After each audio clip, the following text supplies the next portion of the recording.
আসসালামু আলাইকুম ভাই। ওয়ালাইকুম আসসালাম। ভাই, আপনি এখানে কি কি তৈরি করেন? এখানে লুঙ্গি হয়, গামছা হয়, শাড়ি বোনালি শাড়িও হয়, এটা কি যা অটো দেওয়া যাবে। এটা কি অটোমেটিক মেশিন? হ্যাঁ, এটা অটোমেশন।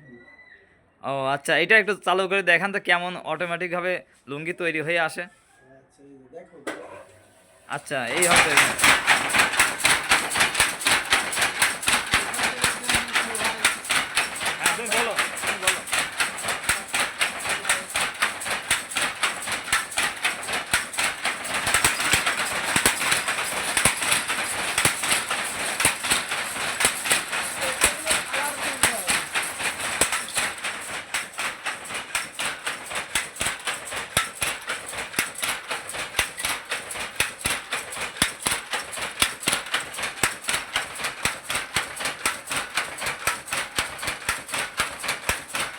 এগুলো কালার চেঞ্জ হয়। কাজ করেন না, কাজ করেন। এটা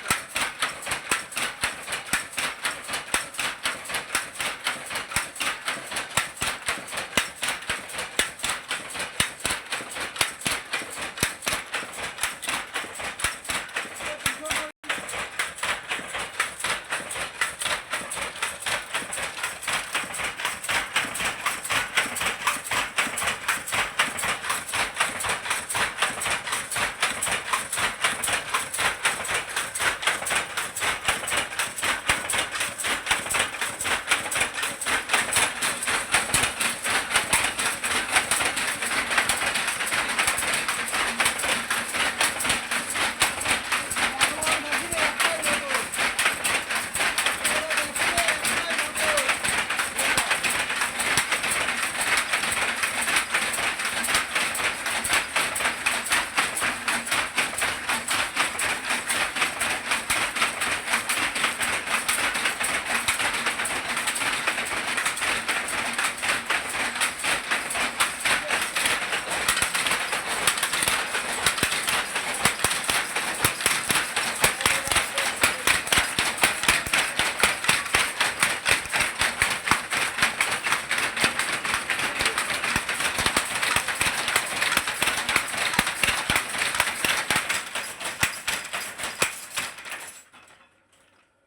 কুষ্টিয়ার ঐতিহ্যবাহী কুমারখালীর এই লুঙ্গি তৈরি করতে আপনাদের এখন খরচ কেমন হয় ভাইজান?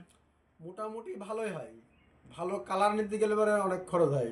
কিন্তু আগের মতো আর সেই রকম পড়তে না, হচ্ছে না, পড়তা সুতার হচ্ছে দাম না। বেড়ে যায়। হ্যাঁ, সুতার দাম বেশি, কালারের দাম বেশি।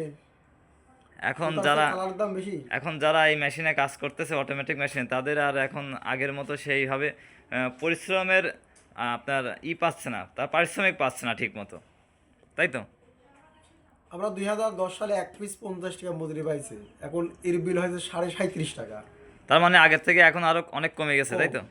অনেক কম। এখন হওয়ার দরকার কিছু না হলো 100 টাকা পার পিস মজুরি। আজ থেকে কতদিন আগে 50 টাকা ছিল? 10 বছর আগে, আজ 15 বছর আগে। আজ থেকে 10 বছর আগে একটা লুঙ্গি তৈরি করলে 50 টাকা পেতেন। হুম, এখন পাচ্ছেন 37 টাকা। শুধু 37 টাকা। সব কিছুর দাম ঊর্ধ্ব গতিতে গেলেও এই এই এই এই শিল্পতে দাম আরও কমে গেছে, যার কারণে খুবই সমস্যার ভিতরে আছে তাঁত শিল্প। এই তাঁত শিল্পটা। বর্তমান বাজার অনুযায়ী খুবই হুমকির মুখে আছে, কারণ এদের ঠিকমতো পারিশ্রমিক পাচ্ছে না। এই যে এতগুলো মেশিন, এই মেশিন এবং মেশিনগুলো চললে তো একটা কারেন্ট বিল আছে, তারপর হচ্ছে একটা একটা মেশিন খরচ আছে, সুতা লুঙ্গি রং মিলায়ে। কি ভাই, আপনার কি মনে হয়? হ্যাঁ, অনেক খরচ। ওই হিসাবে তো প্রফিট নাই। দুটা মেশিনের প্রায় 3 লাখ টাকা খরচ হয় করতে গেলে। আচ্ছা, তার মানে এখন আর আগের মতো সেই রকম লাভ না, নেই। না, না। এগুলো মহিলার যে টুকটাক চালায় তাই বলি চলে। পুরুষদের চালালে আর কোনো পেটের ভাত হয় না। ও আচ্ছা, ঠিক আছে।